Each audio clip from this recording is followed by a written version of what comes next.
Fermented foods. Fermented foods are very good for your gut health, and sauerkraut is one of the easiest fermented foods to make. In this video, I'm going to show you how to make fermented food. It's called sauerkraut.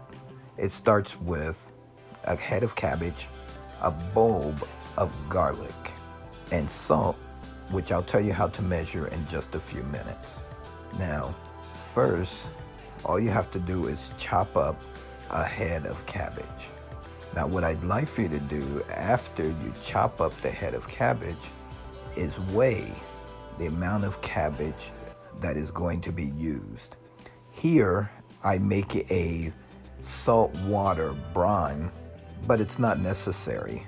This is why I have you weigh the cabbage, because the amount of salt that you should add to your sauerkraut is going to be 2% of the total weight in grams of cabbage. So what that means is you weigh your cabbage in grams, multiply it by 0.02, and then that tells you how many grams of salt to put into your cabbage. The salt will help to draw the water out of the cabbage, thereby eliminating the need to produce a brine. You can use a spoon, a ladle, a cooking hammer, or even the bottom end of a glass, although you will have to be very careful with that you don't cut yourself or lose pieces of the glass in your cabbage. You can take that and continue to press down on the cabbage after you have added the salt. And as the cabbage starts to lose its water, then that water will cover the cabbage, giving you the same effect of adding the brine to the cabbage. You also want to add your garlic. A lot of people make sauerkraut without adding any garlic, so it's okay to do that. As you can see, I'm using my hands to press down and to make as much room as possible and to remove as much air as possible.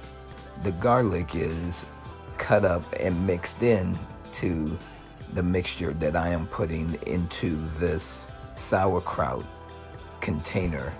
This container comes with a clay stone that is used to compress the cabbage. And what you do with that is you can check on your cabbage daily and put pressure on the stones in order to ensure that all of your cabbage is remaining underwater. That's very important because the cabbage underwater allows for it to be exposed to an anaerobic environment, meaning an environment where there is very little to no air. And this is what allows for your cabbage to ferment, because essentially that's what sauerkraut is. It is fermented cabbage. Now, some of the benefits of fermented cabbage is that it reduces inflammation in your body. It supports the immune system. It aids in the digestion. It supports mental health, and it assists weight loss. It also lowers the LDL cholesterol, helps rid the body of candida yeast, and it has the ability to help your body regulate its pH. Sauerkraut is a low-carb vegetable, which is good for those people on keto diet. It's well known for its gut health and digestion reputation, and it provides vitamin K, MK7, and vitamin C.